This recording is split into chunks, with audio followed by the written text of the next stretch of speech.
Global summit లో stalls కేటాయింపుకు ఆదేశాలు ఇచ్చింది సర్కార్. స్టాల్స్ డిజైన్స్ చేసుకోవాలని వివిధ శాఖలకు ఆదేశాలు ఇచ్చారు సీఎస్. డిసెంబర్ 8, 9 తేదీల్లో తెలంగాణ రైజింగ్ గ్లోబల్ సమ్మిట్ సదస్సు జరగనుంది. Bharat Future City, MRDC stall, electronic ఇండస్ట్రీలు స్టాల్స్ ఏర్పాటు చేయనున్నారు. Defence, space industry, CREDAI, welfare stalls allot చేశారు. ఫార్మా, టూరిజం శాఖలను కేటాయించిన స్థలాల్లోనే డిజైన్స్ ఇవ్వాలని ప్రభుత్వం ఆదేశించింది. అప్రూవల్స్ ఉంటేనే స్టాల్స్ కు అనుమతి ఉంటుందని స్పష్టం చేసింది. దీనికి సంబంధించి డీటెయిల్స్ తెలుసుకుందాం. యాదగిరి మనతో లైవ్ లో జాయిన్ అవుతున్నారు. యాదగిరి, స్టాల్స్ కి సంబంధించి ఎట్లాంటి గైడ్ లైన్స్ రిలీజ్ చేసింది ప్రభుత్వం? డిసెంబర్ 8, 9 ఈ 2 రోజుల పాటు కూడా తెలంగాణ రైజింగ్ 2047 గ్లోబల్ సమ్మిట్ను ఫ్యూచర్ సిటీలో ప్రభుత్వం నిర్వహిస్తుంది. అయితే ఈ 2 రోజుల పాటు కూడా ఈ 2 ఏళ్ల కాలంలో కాంగ్రెస్ అధికారంలోకి వచ్చి ఈ 2 ఏళ్ల కాలంలో ఏం చేసింది, తర్వాత ఇక్కడ నుంచి ఏం చేయబోతుంది అనే దాని మీద ఒక విజన్ డాక్యుమెంట్ని కూడా ప్రభుత్వం విడుదల చేయబోతుంది. అయితే దీనికి సంబంధించి దేశ విదేశాల నుంచి కూడా పెద్ద ఎత్తున డెలిగేట్స్ వస్తారు. ఆ డెలిగేట్కి సంబంధించినటువంటి ఏర్పాట్లలో ప్రభుత్వం ఇటు అధికారులు అటు మంత్రులు కూడా బిజీ అయ్యారు. తర్వాత ఇప్పటికే సీఎం రేవంత్ రెడ్డి ప్రధాని నరేంద్ర మోడీకి ఇన్విటేషన్ కూడా ఇచ్చారు. తర్వాత ఆయా రాష్ట్రాలకు సంబంధించినటువంటి ముఖ్యమంత్రులకు మంత్రులను ఇన్విటేషన్ ఇచ్చే బాధ్యత కూడా ప్రభుత్వం అప్పచెప్పింది. సో మంత్రులంతా కూడా ఆ బిజీలో ఉన్నారు. అయితే 8, 9 ఈ 2 రోజుల పాటు కూడా ఈ గ్లోబల్ సమ్మిట్ జరుగుతుంది. ఈ గ్లోబల్ సమ్మిట్లో తర్వాత వివిధ సెషన్కి సంబంధించినటువంటి డిస్కషన్స్ ఉంటాయి. తర్వాత ఈ విజన్ డాక్యుమెంట్కు సంబంధించినటువంటి విడుదల కూడా ఇందులో ఉంటుంది.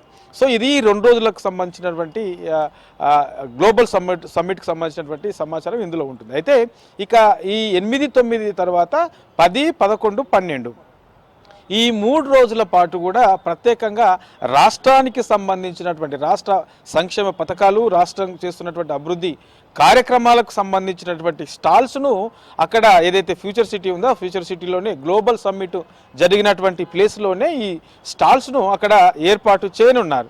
అయితే ఏ స్టాల్స్ ఏర్పాటు చేయబోతున్నారు, ఎన్ని స్టాల్స్ అక్కడ ఉండే అవకాశం ఉంటుంది అనే దానిపైన ప్రభుత్వం ప్రత్యేకంగా కొన్ని దానికి సంబంధించిన మార్గదర్శకాలు కూడా విడుదల చేసింది. సో ఒక్కొక్క స్టాల్స్ ఎంత ప్లేస్లో ఉండాలి అనే దాని మీద కూడా దానికి సంబంధించి పూర్తి స్థాయిలో మార్గదర్శకాలు ప్రభుత్వం విడుదల చేసింది. దానికి అనుగుణంగానే వాళ్ళ స్టాల్స్ను అక్కడ ఏర్పాటు చేసుకోవాల్సి ఉంటుంది. ఒకవేళ ఆ స్టాల్స్కు సంబంధించి ఎలాంటి అనుమతి లేకుండా, ప్రభుత్వం నుంచి ఎలాంటి ముందస్తు సమాచారం లేకుండా, అనుమతి తీసుకోకుండా వితౌట్ పర్మిషన్తోనే అక్కడ స్టాల్స్ ఏర్పాటు చేసుకోవడానికి వీలు లేదు అని చెప్పేసి ప్రభుత్వం మార్గదర్శకాలు విడుదల చేసిన దాంట్లో ఉన్నాయి.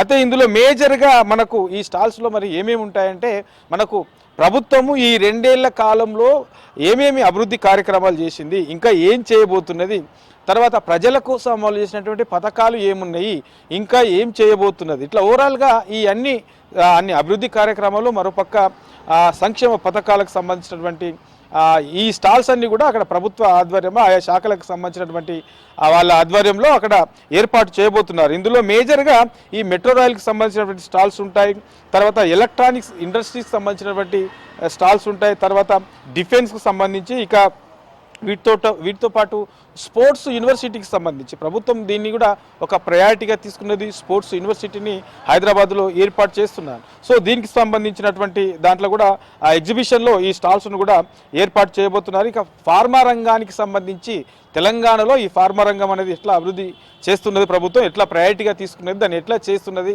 ప్రభుత్వం దగ్గర ఉన్నటువంటి ప్లానింగ్ ఏంటి అనే దాని మీద దానికి సంబంధించి కూడా ప్రత్యేకంగా ఒక స్టాల్స్ను ఏర్పాటు చేయబోతున్నారు. ఇక ఎంఏయుడికి సంబంధించి ఎంఏయుడి ఆధ్వర్యంలో ఇప్పటివరకు ప్రభుత్వం ఏం చేసింది, ఇక నుంచి ఏం చేయబోతున్నది, దీనివల్ల ఎలాంటి ప్రయోజనాలు ఉంటాయి అనే దాని మీద ప్రత్యేకంగా దాని మీద కూడా ఒక స్టాల్స్ ఏర్పాటు చేయబోతున్నారు. ఇక టూరిజం డెవలప్మెంట్కు సంబంధించి ఇప్పటికే హైదరాబాద్ అనేది టూరిజం హబ్గా చెప్తా ఉంటారు. సో తెలంగాణలో కాంగ్రెస్ అధికారంలోకి వచ్చిన తర్వాత మరికొన్ని ప్లేస్లను కూడా ఈ టూరిజం అభివృద్ధి కోసం కొన్ని ప్లేస్లను గుర్తించారు. ఆ ప్లేసుల్లో ఎట్లాంటి అభివృద్ధి చేస్తారు, దానివల్ల ఈ టూరిజం అనేది రాష్ట్రంలో ఎట్లా డెవలప్మెంట్ అయ్యే అవకాశం ఉంటుంది అనే సంబంధించి దీనికి సంబంధించి కూడా టూరిజం శాఖ ఆధ్వర్యంలో ఈ టూరిజానికి సంబంధించినటువంటి ఒక స్టాల్స్ను కూడా ప్రత్యేకంగా అక్కడ ఏర్పాటు చేయబోతున్నారు. ఇక క్రెడాయికి సంబంధించి ఒక స్టాల్ ఉంటుంది. తర్వాత ఈ వెల్ఫేర్ స్కీమ్స్ సంబంధించినటువంటివి ఇప్పటివరకు ఏ పథకాలు అమలు చేస్తూ ఉన్నది, సో దానివల్ల ప్రజలకు ఎట్లాంటి ప్రయోజనాలు ఉన్నాయి, ఇట్లా పూర్తి స్థాయిలో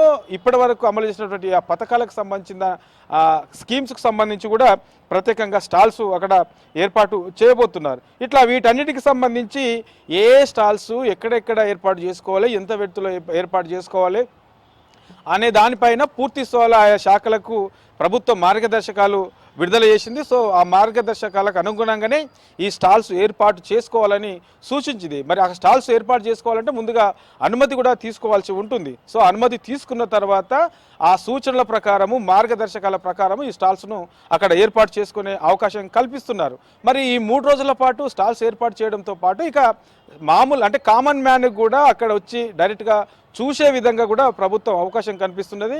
ఇక ఆ 3 రోజులు 10, 11, 12 ఈ 3 రోజుల పాటు కూడా ప్రత్యేకంగా ఆర్టీసీ బస్సుల సౌకర్యాన్ని ఫ్యూచర్ సిటీకి వెళ్ళే విధంగా అక్కడ నుంచి మళ్ళీ రిటర్న్ తిరిగి వచ్చే విధంగా ప్రత్యేకంగా ఆర్టీసీ బస్సుల సౌకర్యాన్ని కూడా కల్పించే విధంగా ప్రభుత్వం నిర్ణయం తీసుకున్నది. ఈ 3 రోజుల పాటు కూడా ఉదయం 9 గంటల నుంచి మధ్యాహ్నం 1 గంట వరకు వెళ్ళడానికి, తర్వాత సాయంత్రం 4 గంటల నుంచి మళ్ళీ నైట్ 9 గంటల వరకు తిరిగి రావడానికి ఆర్టీసీ బస్సుల సౌకర్యం కూడా ప్రభుత్వం కల్పిస్తుంది. ఎంజీబీఎస్, జేబీఎస్, కూకట్పల్లి, తర్వాత ఇట్లా చుట్టూ హైదరాబాద్ చుట్టూ ఉన్నటువంటి శివారు ప్రాంతాల నుంచి కూడా ఈ ఆర్టీసీ బస్సుల సౌకర్యం కూడా కల్పిస్తుంది. కాబట్టి ప్రజలందరూ కూడా ఈ గ్లోబల్ సమ్మిట్కు వెళ్ళి అక్కడ ఉన్నటువంటి స్టాల్స్, ప్రభుత్వం ఏం చేయబోతుంది, ప్రభుత్వ లక్ష్యాలు ఏంటి, సో ఇట్లా వీటన్నిటిని కూడా దగ్గరుండి అక్కడ ఏర్పాటు చేసినటువంటి ఎగ్జిబిషన్ చూసి తెలుసుకునే వెసులుబాటు కూడా కల్పించింది. కాబట్టి సో ప్రజలు కూడా ఈ అవకాశాన్ని వినియోగించుకోవాలని చెప్పేసి ప్రభుత్వం కూడా సూచనలు అయితే చేస్తూ ఉన్నది. సో మొత్తానికైతే ఇక 8, 9, 10, 11, 12